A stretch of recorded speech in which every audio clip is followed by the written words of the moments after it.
All right, so today I want to talk about another study, and we can reflect that with the scientific method, the empirical approach. And I'll have a video for you towards the end of class. I'll just show you her study, and I think you guys will enjoy it. Fourth grader, what? A fourth grader come up with a study like this is unbelievable. So real quick, bell ringer for today.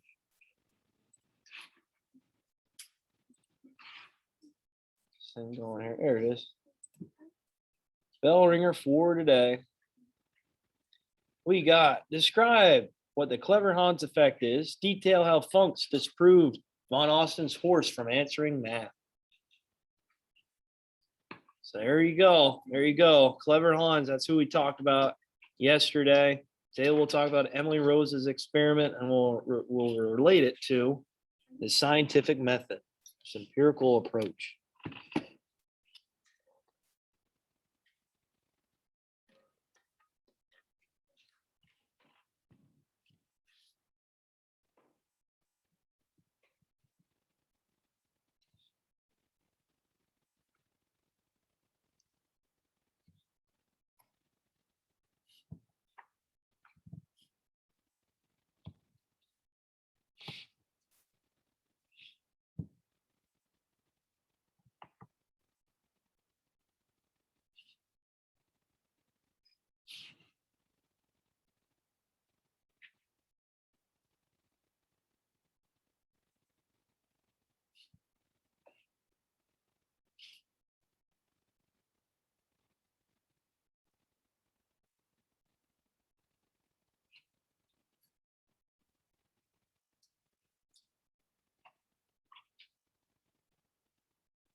What's up? I go to get Tylenol. Tylenol. Yeah, go ahead. Yeah.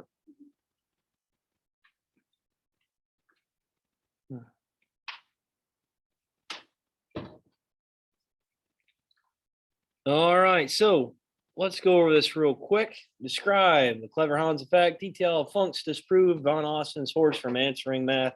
So what was going on here with clever Hans? What was the story all about? What was happening? What was going on? Christian, what was happening here?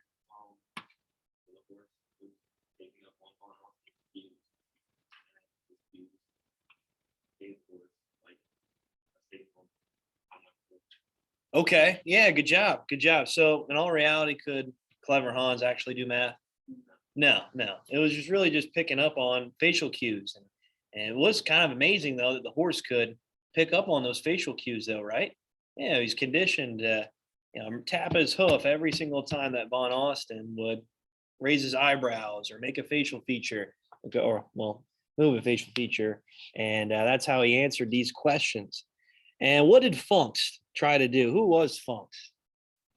He was a psychologist that was watching this all go down, right? And what did he try to do? What was his study? What was his study here? Caleb?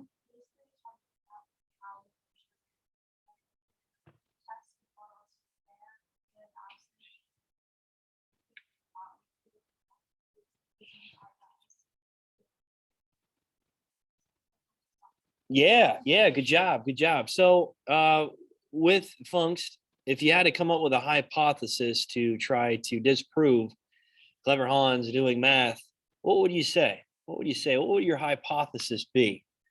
If then statement, right? So, what would the if then statement be for Funks?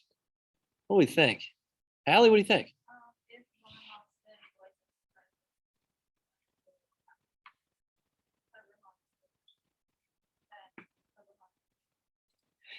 Yeah, good job. So, if Von Austin wasn't present in front of Clever Hans, then Clever Hans won't be able to answer the mathematical equations, right? Good. So he did this with a variety of different things. He put blinders on Clever Hans. He just removed Von Austin from Clever Hans' eyesight. So maybe put him behind the horse, maybe put him to the side of the horse, or just totally removed him from the scenario. So Clever Hans really couldn't answer the questions right at all. It was below like 10% of the questions that he got right with Von Austin absent. Okay. Again, I think this is a cool story. It just really describes how we can apply this story to the scientific method. And when we talk about the hypothesis, that's what I'm hoping you guys will say. If Von Austin wasn't present in front of Clever Hans, then Clever Hans won't be able to answer the mathematical equation right. Okay, good job. Good job. So, terms for today. We might get through more of them today. We might not. We'll see. We'll see. Depends on discussions, you name it. You name it. So let me pull these up here quick.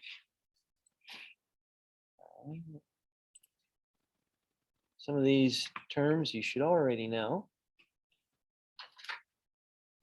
So we get to operational definition. That would be great today. If not, it is what it is. So we got theory, hypothesis, falsifiability, operational definition. There you go. There you go.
right, you got.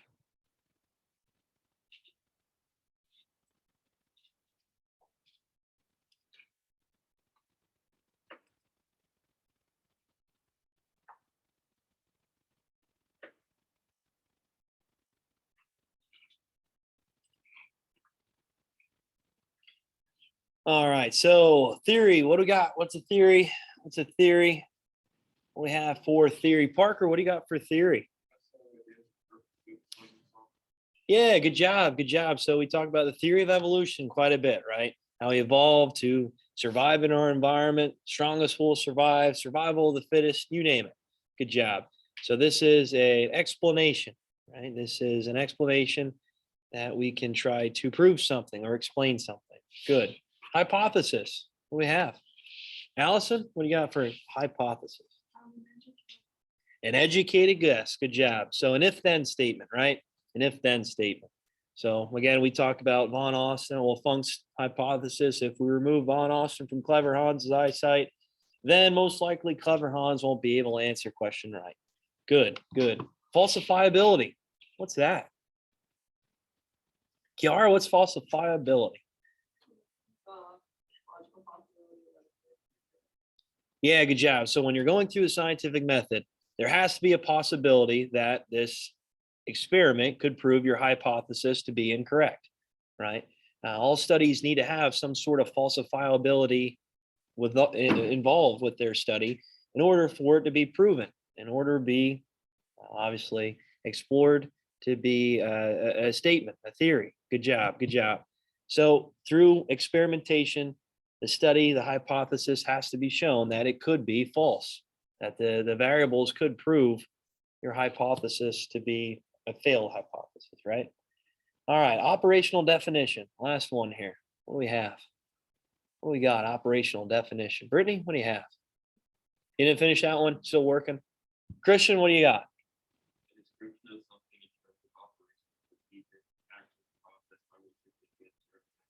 Yeah, good job. So these are like the measured outcomes within a hypothesis. So we'll talk about the dependent, independent variables here soon enough. If we get to them today, great. If not, it is what it is. But we'll talk about the dependent, independent, and how we measure certain outcomes and variables within our hypothesis. So we need to have some sort of measurements. We need to make sure that we can compare our data to something. So an example of an operational definition, let's just say height. How would we measure height? How do you measure height? Christian, how do you measure it?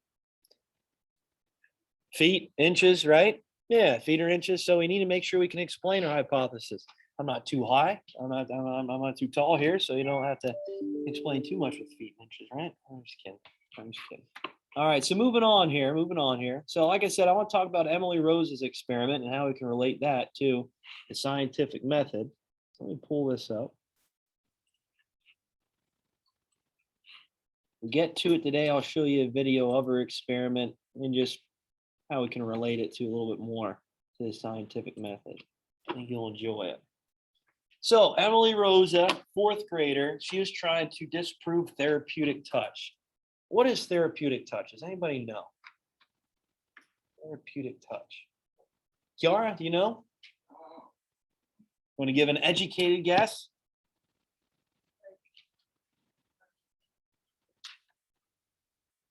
Like I have an idea, but I don't know. What's your idea?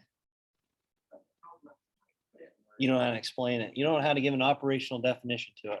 Look at that. Look, using the terms here. Wow.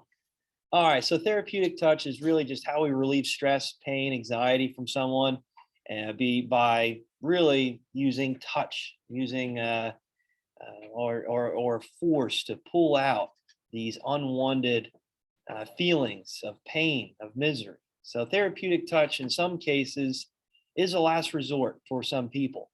All right, so you might see it in a hospital setting, healthcare center, and they really just kind of rub their hands together, place it on a body part that you may be feeling pain, and they're pulling out the pain, pulling out the stress, the anxiety.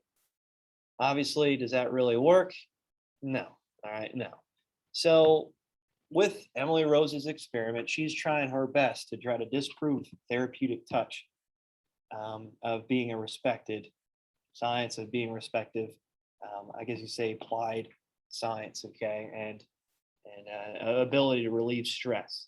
So she's going to test this by going through the scientific method here. So the first things first, if these therapeutic touch practitioners can't see what hand she's hovering over top, then their ability to relieve stress or feel the internal force of people is absolutely false. Like it just doesn't work.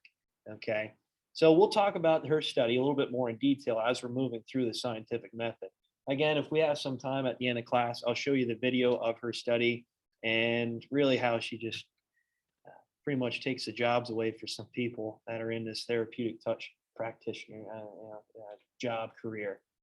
And again, for some people, this might be the last resort. So anybody that's going through, let's say, cancer, a disease that there's really no medical solution for, maybe therapeutic touch is that motivation, that sense of trying to do something, right? If any way they can lift their spirits, okay, that's kind of the last resort. But again, she's trying to disprove it. Okay, so she's going to flip a coin. She's going to try to hover over one of these therapeutic touch practitioners' hands and have them guess, am I hovering over the left or the right? And she's going to jot this down and she's going to realize, well, can they actually prove it? Can they actually see if they can feel this magnetic field hovering off the people's bodies? Okay, we'll see. We'll see. So again, I'll show this video after. All right, empirical approach. Go ahead. Yep, go ahead. So the empirical approach is this scientific method, this hypothesis. Okay, we all know we have to make an observation. We have to ask a question. We have to make a prediction. We have to run through the experiment. Okay. We need to come up with an operational definition to measure our variables, measure our hypothesis. Okay. As we're going through the experimentation, see the results. And if the results are correct, we can then replicate our study to publish our results. Again, I'm not going to focus too much on this because we already went over the scientific method in the first chapter. We already detailed it with a bell ringer at the start of this week. So I don't need to focus on this too much. What's up? It's pretty much the same thing. It's just understanding through study, through experimentation now we can prove our hypothesis, right? Okay, it's just a step-by-step process of that. All right, so psychology's main goal is to make sure that we can push forward theory. Okay, go through this scientific method, push through the experiment, and prove our results, to try to justify our results, to try to prove our hypothesis through experimentation.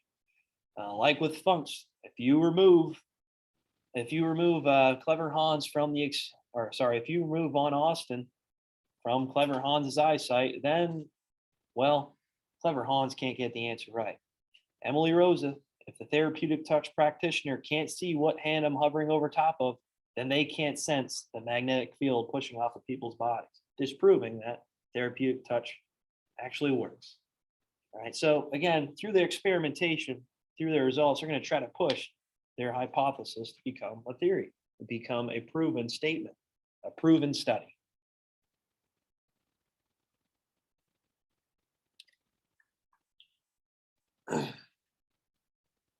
So good theory produces testable predictions called a hypothesis. This if-then statement.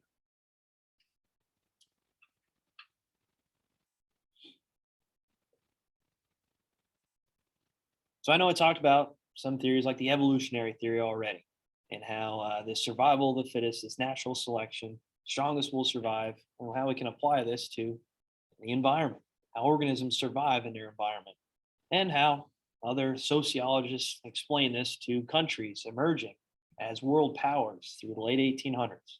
Those you have me in American history too, obviously we've been talking about this. Sociology, we've been talking about this. So these theories, these ideas are obviously have a lot of backing, have a lot of evidence to support it, okay? And how this theory is acceptable in many cases. Does everybody accept it? No, but a lot of people show that there's a lot of evidence to back these theories. All right, so good theory summarized, organizes self-reports and observations, leads to a clear hypothesis, a prediction, an if-then statement, right? So this theory is this idea where, well, We have an idea, we can make a prediction of it, and we can formulate a hypothesis to run through the scientific method, run through experimentation to prove that theory. We all know this stimulates further research, okay, where we can replicate the study, where we can try to build off of the conclusions and the reports and really the results from the study to expand it a little bit more in detail. Maybe we can apply this theory, this hypothesis, to something else to try to prove it a little bit more.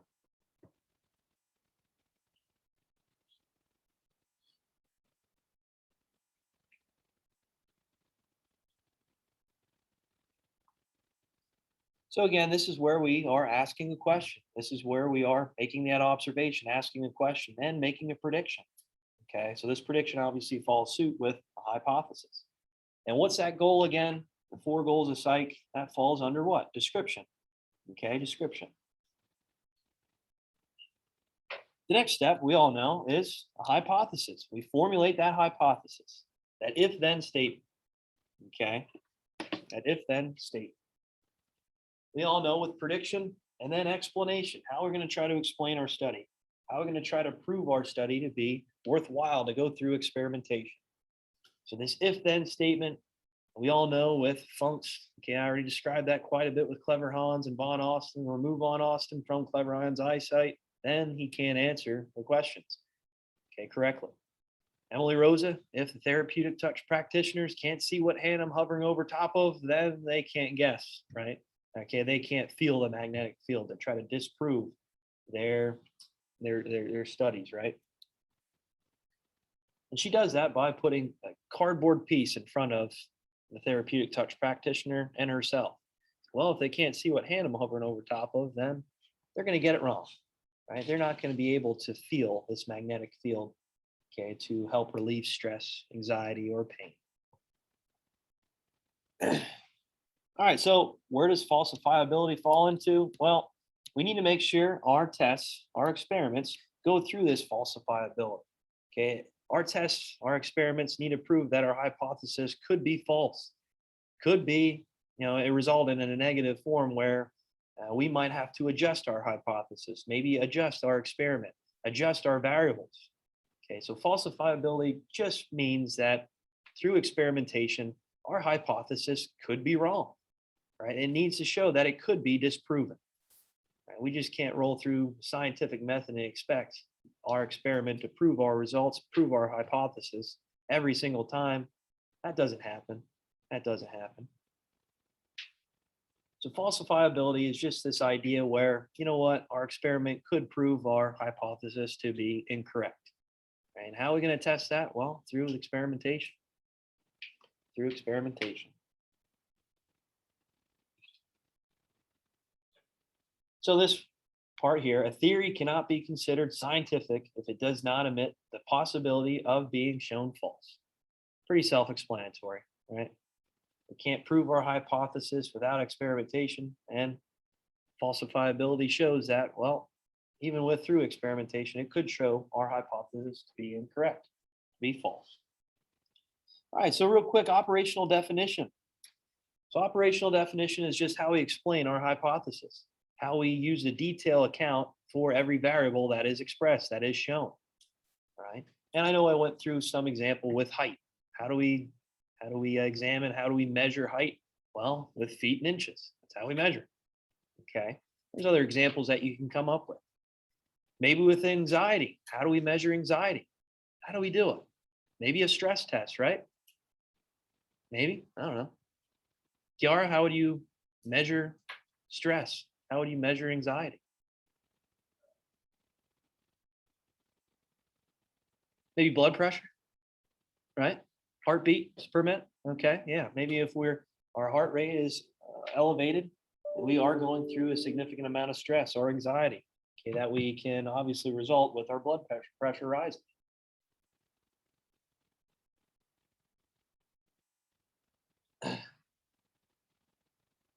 How about IQ? What's an operational definition for IQ? What do you think? What do you think, Christian? Test grades, right? Yeah, we can look at our test grades. Good job, good job. So it's just a way of measuring our variables within our hypothesis. Again, I'll talk about an independent, dependent variable here soon enough, and how the dependent variable is that measurable outcome. The independent variable is something interchangeable that results into that dependent variable, into that measurement. Okay. So operational definition is just how we explain our hypothesis, how we use detail to explain these variables within our hypothesis. So here's just an example. Okay. So with tall, we already went through that, right? With height, okay, with feet, okay, with inches. What about old age? How do we measure that? Well, age, pretty self-explanatory. But there's many other aspects that you can say. Maybe it is with old age, how we measure it could be our characteristics, our personalities. Maybe it's dad jokes, right? I say a lot of dad jokes. Maybe I'm getting old. I don't know. Maybe it's the things that we wear, okay? Our materialistic viewpoints, our expressions, right? I think that we can all measure old age and material objects as well. What about happiness? How do we measure happiness? What do we think? Caitlin, how do you measure happiness? A smile? Expressions? Okay. Maybe some money? Does money make you happy? Peanut butter cups does, right? Oh, yeah, okay. Yeah, there you go. Intelligence, we already kind of went over that. Maybe a test grade. Maybe it's our transcript. We look at all A's. Great stuff. Awesome stuff. What about popularity? How do we measure that? TikTok followers. Oh, what do you mean? I think it's pretty cool. It's pretty cool. Yeah, popularity. All right. Yeah. So friends, I don't know, followers on social media. That's a big one now, especially that represents popularity. Oh, okay. There we go. Good music. How do we measure that? 3 Days Grace. You like 3 Days Grace? Oh, okay. I like 3 Days Grace. Who else do you like? You like Godsmack, don't you? Oh, okay. Okay. Who else? Disturbed. You like Disturbed? My mom. So maybe good music we can relate to, I don't know, how many albums were sold, how many views they have on YouTube. I don't know. Maybe the purchases of those songs. Olivia Rodrigo is big now, huh? Yeah, she's popular. You see her all over the place, the awards she wins for her album. Yeah, it's pretty crazy. Good for you, right? It's a good song. I like Olivia Rodrigo. Huh? Yeah, play on. Yeah. Wait, who doesn't like Olivia Rodrigo in here? What? Why not? Oh, I think they both respect each other, don't they? Or do they hate each other? Oh. No, they like each other. Do they? Oh, okay. T Swift. I like T Swift. Yeah, I was gonna say it's up there. I like her older music. I like her older music a little bit better. I like her country music more, but I like Blank Space. I like that one. I like when the rock covers, they do rock covers of her songs. Those are pretty sweet. I got a blank space. All right, so Rosa and Funk's hypothesis. I went over this already, but always with an if-then state. So if you're formulating a hypothesis, we have an if, and then we have a then. So like I mentioned with Rosa's, if a therapeutic touch practitioner cannot see which her hands I'm hovering over, then they will not be able to identify the presence of my hand at a higher rate than 50%. I forgot to include that. Clever Hans cannot see the trainer, and he will not be successfully do math or spell simple words. I think it showed that Clever Hans actually did answer 1 or 2 questions right, but for the most part, he was wrong almost every single time. But anyway, here's Emily Rosa's experiment. You can see her hovering over the therapeutic touch practitioner's hands, and there's a cardboard piece kind of right in front of the therapeutic touch practitioner's hands, so that she could not see what hand she was hovering over top of. So we'll talk about independent and dependent variables here soon enough, and we'll talk about randomization and how Emily Rosa did this to perform this study. Okay. All right, we'll watch the video here soon, but last one here, controlled test. Okay, so going through a controlled test, that is the second stage as we're getting into experimentation. We need to try to put our hypothesis to the test. We need to go through experimentation. We need to make sure that we can try to prove our hypothesis for being correct, or maybe showing some falsifiability, showing that through this experimentation, our hypothesis could be totally wrong. It could be disproven, that it may not go through the experimentation the way we would want it. And we might have to go back up through and formulate a new hypothesis. All right, so I'll talk about an independent variable more tomorrow. It's really just this variable that's altered to try to get the measurable outcome we're looking to strive for, okay, that we're looking to maybe achieve.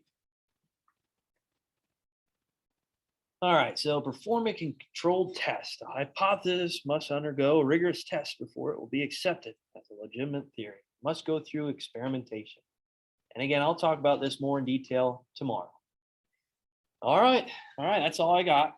We'll talk about independent, dependent variables tomorrow, confounding variables, randomization. Oh man, you name it, through the experimentation process. You guys good? All right. Well, Raven, that's all I got. No homework for tonight. Okay, just check out the video that I'm going to post online. You'll see it. It's just Emily Rosa's experiment. It explains her experimentation process. Okay? All right, thank you. Yep, thank you.